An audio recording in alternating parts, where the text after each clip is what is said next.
guys, kembali di channel YND. Di video kali ini saya akan merangkum cerita film The Cursed Dead Man's Prey yang dirilis pada tahun 2021, disutradarai oleh Kim Yong-wan dan diproduksi oleh Studio Dragon. Film ini dibintangi oleh Ji-won, Jung Ji-soo, Jung Mon-sung, dan masih banyak aktor keren lainnya. Jadi film ini mengisahkan seorang reporter yang mencari kebenaran tentang pembunuhan berantai di mana pelaku pembunuhan tersebut Gimana kisah selanjutnya? Mari kita simak alur ceritanya. Gak bisa bahasa Inggris. Film ini dibuka dengan seorang pria bernama Kim Jun-kyun yang baru saja pulang ke rumah setelah melakukan rutinitasnya sebagai seller makaroni. Ketika Kim Jun masuk ke dalam rumah, Kim Jun merasakan kejanggalan di mana jendela kamarnya terbuka lebar. Padahal sebelumnya Kim Jun sudah menutup jendelanya. Ia pun mengambil tongkat biliar untuk berjaga-jaga, siapa tahu ada maling yang mencoba masuk ke dalam rumahnya. Dan benar saja, tiba-tiba seorang pria berdiri di belakang Kim Jun. Kim Jun pun langsung memukulnya, namun ternyata si pria kebal dan tangan kanannya tiba-tiba memunculkan sebuah simbol berbentuk segitiga di dalam lingkaran. Pria tersebut lalu menyerang Kim Jun dengan sangat brutal.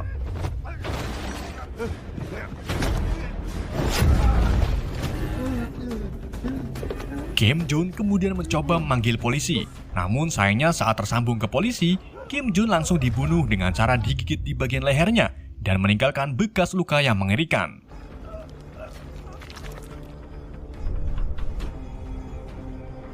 Setelah itu, si pria tiba-tiba meninggal dengan kondisi tubuh menghitam dan semua kulitnya mulai rontok.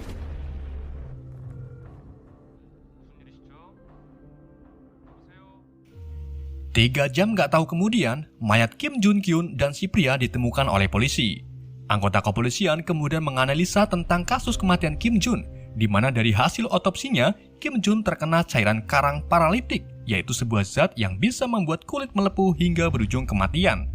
Untuk pelakunya, para polisi sudah mendapatkan identitasnya, di mana si pria pembunuh ternyata sudah meninggal 3 bulan yang lalu, yang artinya pelaku pembunuhan adalah mayat hidup.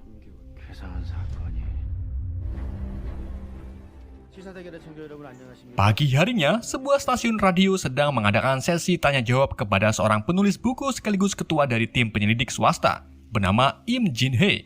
Di mana Im Jin-hee ini menceritakan sebuah kisahnya yang telah lama kehilangan adik perempuannya.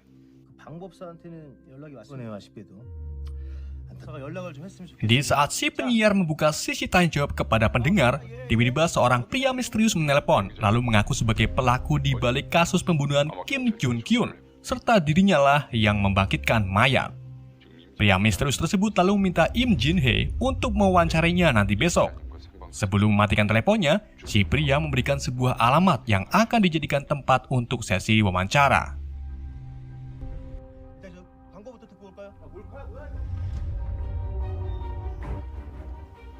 Setelah dari stasiun radio, Im Jin-hee pergi ke kantor miliknya.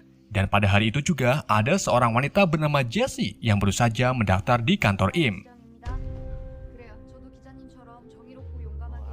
Kemudian Im Jin pergi ke ruang kerjanya.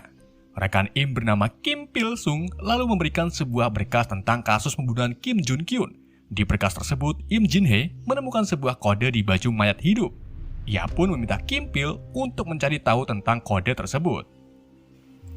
Saat itu juga datanglah suami Im Jin bernama Jung Sung-jeon yang merupakan salah satu ketua anggota kepolisian.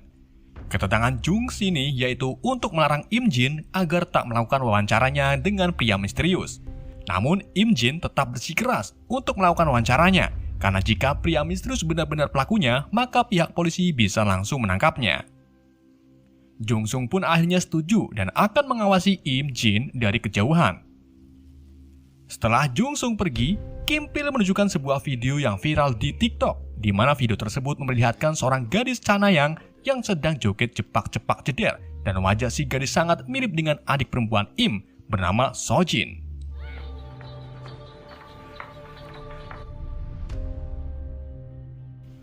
Hari wawancara pun telah tiba. Im Jin-hee dan rekan-rekannya terlihat sudah standby di tempat yang disarankan. Mereka juga menyiarkan wawancara ini ke YouTube dan sudah ditunggu oleh banyak penonton. Beberapa saat kemudian, pria misterius pun datang. Ia dengan santainya memasuki gedung lalu duduk di samping Im Jin-hee. Setelah itu, si pria mengaku kalau dirinya bernama Park Yong-ho. Ia juga memberikan ID KTP-nya. Para polisi pun langsung mengecek ID Park Yong-ho dan mendapati kalau Park Yong hilang 3 bulan yang lalu. Park Yong-ho kemudian mengaku sebagai pelaku prosedur dan ia memanipulasi mayat untuk dijadikan pembunuh.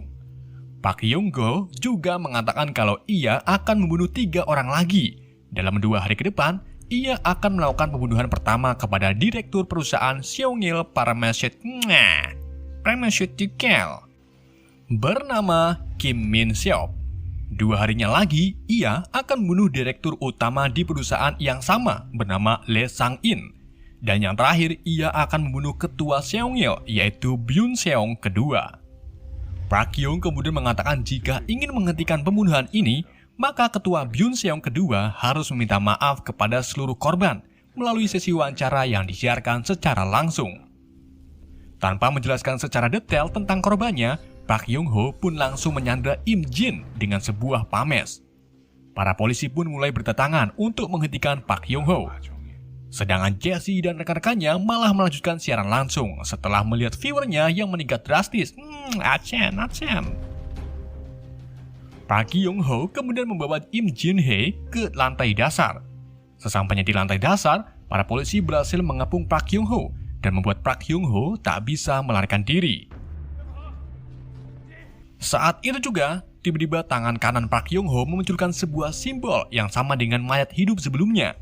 Lalu secara perlahan, tubuh Park Yong-ho mulai menghitam dan semua kulitnya mulai rontok menjadi tanah yang pada akhirnya Park Yong-ho pun mati. Ternyata Park Yong-ho adalah mayat hidup dan pelaku sebenarnya bukanlah Park Yong-ho.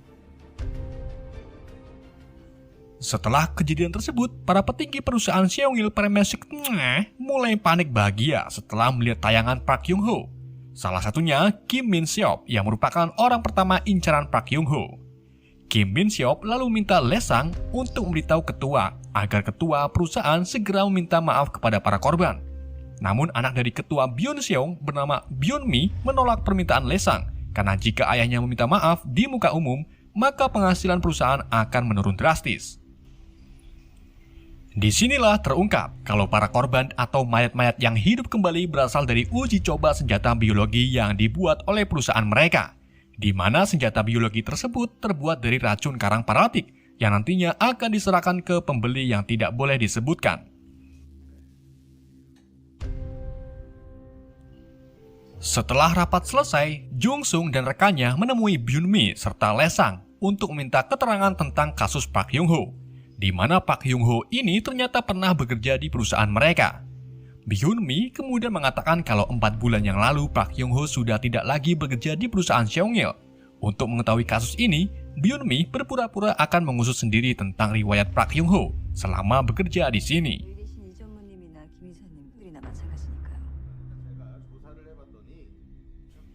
Di sisi lain, Im Jin-hee dan rekannya menemui seorang yang mengerti dalam ilmu supranatural serta simbol-simbol.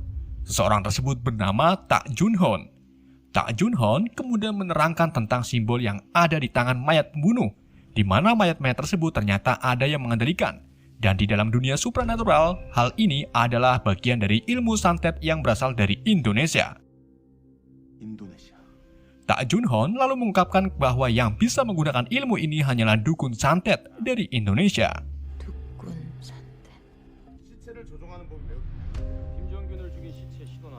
Malam harinya, Kim Pil-sung menghubungi Im Jin-hee untuk memberitahu kalau identitas pelaku pembunuhan Kim Jun-gyun sudah ditemukan. Kim Pil juga memberitahu kalau pelaku pembunuhan sebelumnya direkrut oleh seorang pria bernama Hyun Chung Min, di mana Hyun Chung Min ini sering merekrut orang-orang tunawisma untuk dijadikan bahan percobaan di perusahaan Seongil. Namun seminggu yang lalu, Hyun Chung Min dijebloskan ke penjara setelah melakukan tindakan tak sopan, yaitu pipis di meja rapat di perusahaan Seongil itu sendiri. Im Jin-hee kemudian meminta Kim Pil untuk menemui Hyun Chung Min di penjara, lalu menggali informasi lebih dalam tentang apa tujuan perekrutan perusahaan Seongil. Hari pembunuhan pertama pun tiba. Kim Min Seop yang menjadi target utama menyewa pasukan khusus dari kepolisian untuk berjaga-jaga di depan kantornya. Sementara di sisi lain, Kim Pil berhasil menemukan Hyun Chung Min di penjara dan mulai menanyakan tentang alasannya merekrut para tunawisma. Hyun Chung Min lalu mengatakan kalau dirinya ditugaskan untuk membawa tunawisma ke percobaan senjata biologi buatan Seongil. Namun si pria tidak mengetahui tentang mayat yang bisa hidup kembali, dan hal itu di luar perusahaan Seongil. Hyun Chung juga mengungkapkan kalau semua tunawisma yang mati dikubur di bawah gedung bekas milik Seongil, dan jumlah tunawisma yang dikubur sekitar ratusan orang. Kita kembali ke lokasi Kim Min Seop, di mana di depan perusahaannya sudah banyak sekali wartawan yang sedang menunggu datangnya pembunuh. Saat itu juga tiba-tiba seorang pria misterius datang dan langsung menyerang petugas keamanan. Pria tersebut berpakaian sama seperti pelaku pembunuhan pertama, yang berarti dialah mayat si hidup yang akan membunuh Kim Min Seop. Saat ini juga datanglah ratusan pasukan mayat hidup yang tanpa mengucapkan halo guys, langsung menyerang gedung tempat Kim Min Seop berada.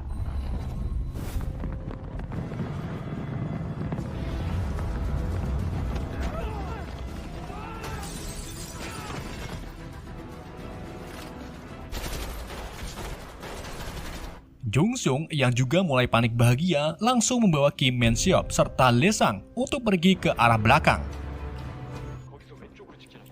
Saat mereka sampai di lift untuk turun ke bawah, tiba-tiba semua mayat berhenti bergerak. Setelah kelompok Jung Sung turun, kita diperlihatkan sesosok dukun yang sedang mengendalikan para mayat. Ia menggerakkan semua mayat untuk jatuh ke lantai dasar. Setelah itu, si dukun kembali menggerakkan semua mayat untuk mengejar Kim Min Seop. Jung Sung dan kelompoknya lalu pergi mengendarai mobil untuk menghindari para mayat. Namun ternyata si mayat jago menyentir. Mereka langsung membegal beberapa mobil taksi lalu kembali mengejar Kim Min Seop.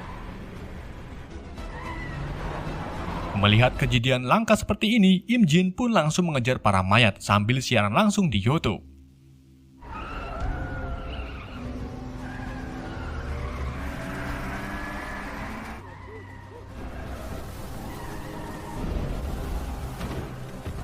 Di dalam pengejaran, kelompok Jung Sung berhasil membuat mobil-mobil para mayat bergelimpangan.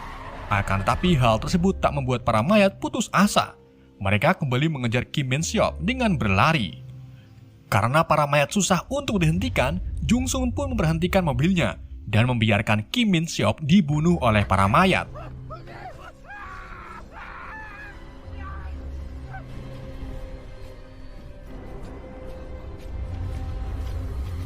Setelah Kim Min Seop terbunuh, semua mayat pun mati dengan kondisi yang sama seperti sebelumnya.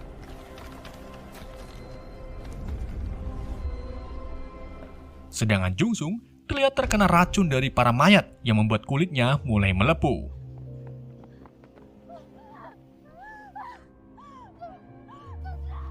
Setelah kejadian tersebut, semua polisi yang terluka dirawat di rumah sakit. Begitu pula dengan Jung Sung yang harus mendapatkan perawatan serius karena racunnya mulai menyebar.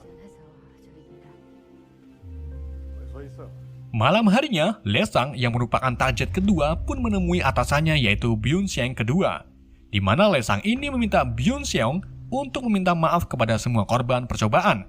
Namun sayangnya Byung Sung menolak karena menurutnya hal ini bukan salahnya. Byun Seong mengatakan kalau kita hanya menjalankan bisnis dan untuk para korban memang sudah ditakdirkan untuk meninggal. Mendengar perkataan Byun Seong, Lee Sang pun sangat kesal. Lee Sang lalu pergi untuk kembali ke gedung Seongil. Namun saat hendak pergi, ia bertemu dengan Byun Mi yang nampak santai-santai saja atas kematian Kim Min Seop. Lee Sang pun memerintahkan Byun Mi untuk menyudahi pembuatan senjata biologisnya. Akan tetapi Byun Mi menolak sambil mengatakan kalau dirinya lah yang akan mengambil alih perusahaan Seongil.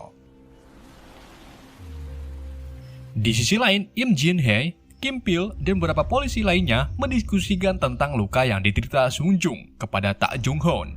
Tak Jung Hoon lalu mengungkapkan kalau luka tersebut adalah kutukan, di mana yang bisa menyembuhkan luka Sung Jung hanyalah si pembangkit mayat alias dukun santet. Jika tidak, mereka harus membunuh si dukun agar kutukannya hilang. Setelah itu, Kim Pil mengungkapkan saat menggali informasi dari Hyun Jung Min, di mana Hyun Jung Min ini mengaku kalau beberapa minggu yang lalu, ia didatangi pria paruh baya dari Indonesia yang sedang mencari saudaranya, di mana saudara pria tersebut bekerja di perusahaan Seongil. Karena Hyun Jung Min tidak paham dengan bahasa si pria, ia pun memberikan alamat Park Hyung Ho dan menyuruhnya untuk bertanya kepada Park Hyung Ho. Dan disinilah kebenaran mulai terungkap, karena kemungkinan besar si pria parubaya dari Indonesia lah si dukun santet yang membangkitkan mayat. Bisa saja saudara si dukun meninggal dalam percobaan senjata, dan membuat si dukun melakukan tindakan balas dendam dengan menggunakan ilmu supranaturalnya. Gak lama kemudian, datanglah Lesang yang berniat untuk membagikan rahasia besar perusahaannya kepada publik. Im Jin pun langsung melakukan wawancara kepada Lesang dan menyiarkannya ke YouTube. Dalam sesi wawancara, Lesang mengungkapkan bahwa target uji coba senjata biologi adalah tunawisma maupun penduduk yang tidak memiliki pekerjaan, karena mereka sangat mudah terpancing dengan diiming-imingi bayaran yang besar. Im Jin Hee lalu menanyakan kepada Lesang apakah dari target uji coba ada orang Indonesia. Lesang pun menjawab kalau dirinya tak yakin. Lesang kemudian memberikan semua data para peserta uji coba kepada Im Jin Hee agar dia mencarinya sendiri. Setelah wawancara selesai, Im Jin Hee dan yang lainnya memutuskan untuk mencari di mana dukun santet berada. Im Jin lalu ingat dengan pernyataan Tak Jun Hon tentang cara dukun santet membangkitkan mayat hidup, yaitu dengan cara mencampurkan darah si dukun dengan tanah kuburan para korban. Dari sinilah, Im Jin menyadari kalau dukun santet kemungkinan ada di dekat kuburan para korban, dan letak kuburannya ada di bekas bangunan milik perusahaan Seongil. Mereka pun langsung membagi tugas. Im Jin Hee dan detektif Yo akan pergi ke bekas bangunan, sedangkan Kim Pil dan satu rekannya akan pergi ke pasar pagi untuk COD HP bekas. Saat Im Jin Hee dan Yo pergi ke lokasi TKP, tiba-tiba ada seorang misterius yang langsung mengikuti perginya Im dengan mengendarai motor.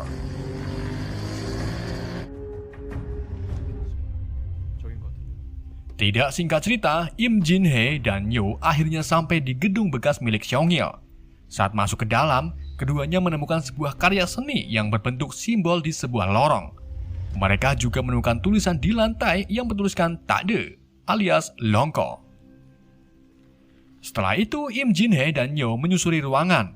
Saat sedang melihat-lihat ruangan atas, tiba-tiba satu mayat hidup menyerang keduanya.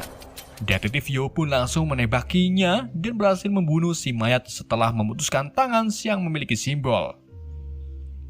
Beberapa saat kemudian, segerombolan mayat mulai berdatangan. Im Jin Hee dan Yo pun langsung berlari ke arah lorong. Akan tetapi ada salah satu mayat yang berhasil menangkap mereka dan langsung mencekik Im Jin Hee. Di saat ini juga, seseorang misterius yang mengikuti Im Jin Hee datang dan langsung membunuh si mayat dengan ilmu sapu jagatnya. Orang tersebut ternyata So Jin, adik Im Jin Hee yang telah lama menghilang.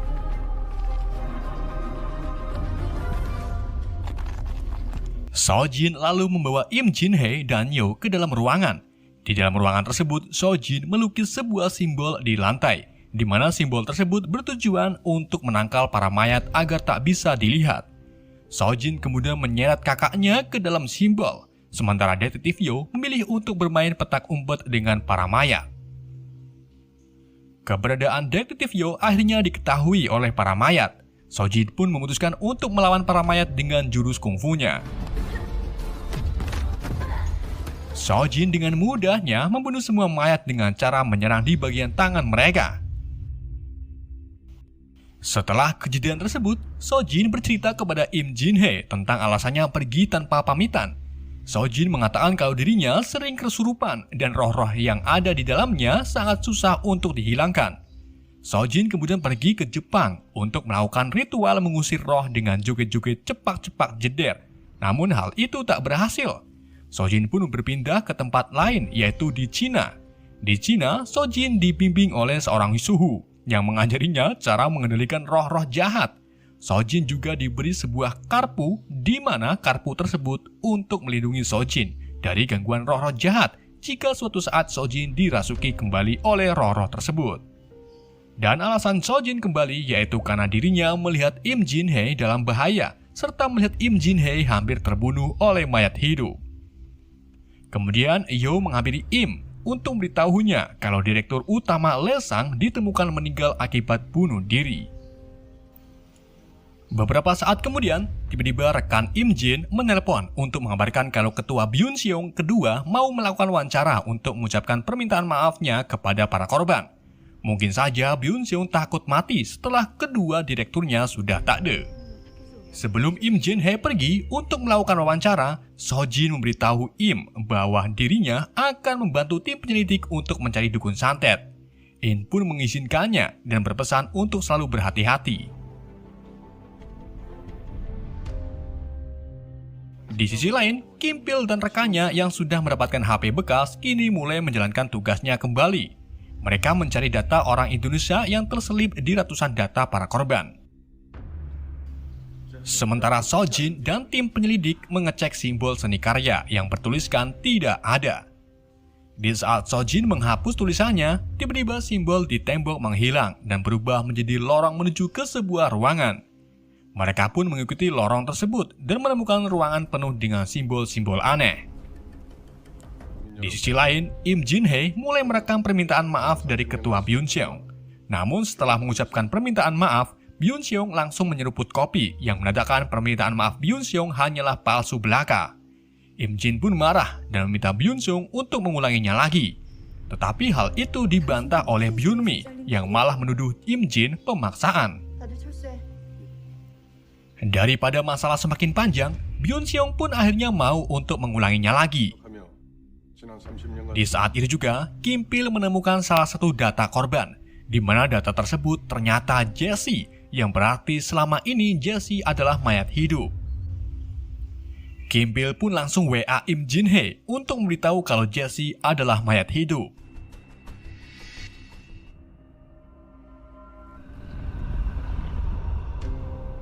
Di waktu yang sama, So Jin dan tim penyelidik menemukan sebuah ruangan, di mana ruangan tersebut terdapat sesosok pria yang sedang sila kupeng. Ternyata pria tersebutlah si dukun santet yang sedang mengendalikan Jessie. Si dukun lalu berkata melalui Jessie kepada Im Jin bahwa putrinya bekerja hanya untuk menafkahi keluarganya dan kenapa mereka merenggut nyawanya. Seketika itu juga, si dukun menggerakkan Jessie untuk menyerang Byun Seong.